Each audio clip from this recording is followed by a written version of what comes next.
श्रवणमात्रेण हरिं चित्तं समाश्रित।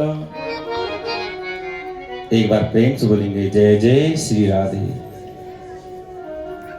एक बार और जोर से जय जय श्री राधे। जय श्री राधे। इधर से तो आवाज आ रही, इधर से आई नहीं। आज एकादशी का व्रत तो नहीं है। बोलो गति मैया की, शंकर भगवान की। सज्जनों, सुंदर कथा सुना रहे सनकादि ऋषि। हरिद्वार की वो पावन भूमि है, पुण्य पवित्र स्थल है हरिद्वार। वहां पर आसन लगा है, व्यास आसन, और नारद जी और संत महात्मा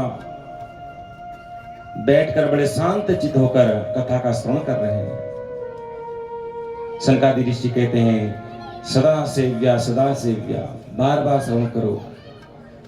जहां भी कथा हो, यदि कर्णपुटों में पड़ जाए कि अमुक स्थान पर श्रीमद् भागवत की कथा या शिव पुराण, देवी भागवत, राम कथा या सत्यनारायण भगवान की कथा ही, कोई भी कथा हो, भगवान की कथा हो, तो वहां पर अवश्य जाना चाहिए। निमंत्रण पत्र का इंतजार नहीं करना चाहिए, ऐसा सनकादि ऋषि बताते हैं। सनक सनंदन सनातन सनत कुमार, ये ब्रह्मा जी के मानस पुत्र हैं।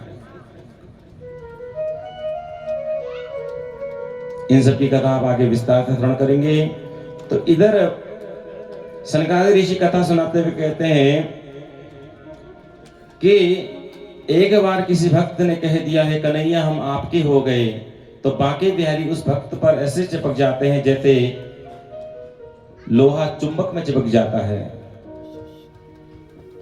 भगवान उस भक्त के हृदय में विराजमान हो जाते हैं। फिर कितने यज्ञ अनुष्ठान करा लीजिए, फिर कन्हैया छोड़ने वाले नहीं है, क्योंकि तीन जगह से टेढ़े हैं कन्हैया। कन्हैया कहते हैं भैया पहले तो हम पकड़ते नहीं है, और जिसे पकड़ लेते हैं उसे छोड़ते भी नहीं है। पहले तो आसानी से हम किसी को देखते नहीं, और जिस बार हम कृपा करते हैं फिर उस भक्त को हम छोड़ते भी नहीं। मीरा बाई का क्या हाल हुआ सभी जानते हैं। फिर कितने यज्ञ अनुष्ठान करा लीजिए, कितने ब्राह्मणों का पूजन कर लीजिए, कितने ब्राह्मणों से जप करवा लीजिए, ग्रह शांति करा लीजिए, फिर कन्हैया साथ छोड़ने वाले नहीं है, क्योंकि उनके नाम के आगे क्या लगा है? सच्चिदानंद। सच्चिदानंद की जो व्याख्या मैंने कल आपको बताई थी। सच्चिदानंद भगवान श्री कृष्ण को कहते हैं। वो सच्चिदानंद भगवान की जय।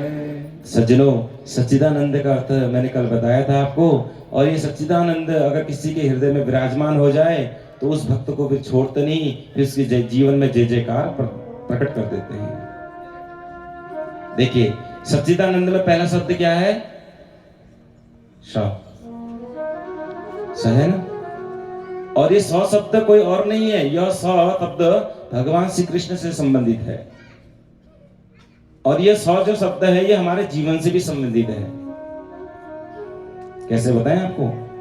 सबसे पहले इस संसार में कुछ नहीं था, केवल जल ही जल था। तो जब जल था तो क्या बना? संसार। तो संसार में पहला शब्द क्या है? श। दूसरा शब्द भी क्या? सौ।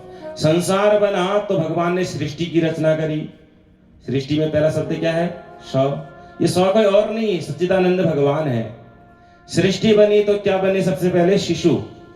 शिशु में भी सौ। तो शिशु बने तो शिशु को दी गई शिक्षा। शिक्षा में भी सौ। शिक्षा देने के लिए कहां भेजा? स्कूल। लो भैया, ये सच्चिदानंद भगवान ने भी स्कूल में भी साल नहीं छोड़ा। आधा सौ है लेकिन है जोड़ सौ। स्कूल में कौन मिलते हैं इसको? शिक्षक। शिक्षक में क्या है? सौ। और किनसे मित्रता होती है? जिसे कहते हैं हम सहपाठी। सौ। सहपाठी भी सौ, स्कूल में भी सौ, शिक्षक में भी सौ। संस्कार आए, शिक्षा ग्रहण करने से आए संस्कार, उसमें भी सौ। और शिक्षा जब ग्रहण करके संस्कार आए तो जब जो बच्चा है वो बड़ा होने लगे तो माता पिता ने कर दी शादी। शादी में भी क्या है?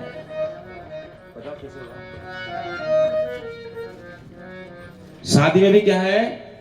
100। शादी में भी 100।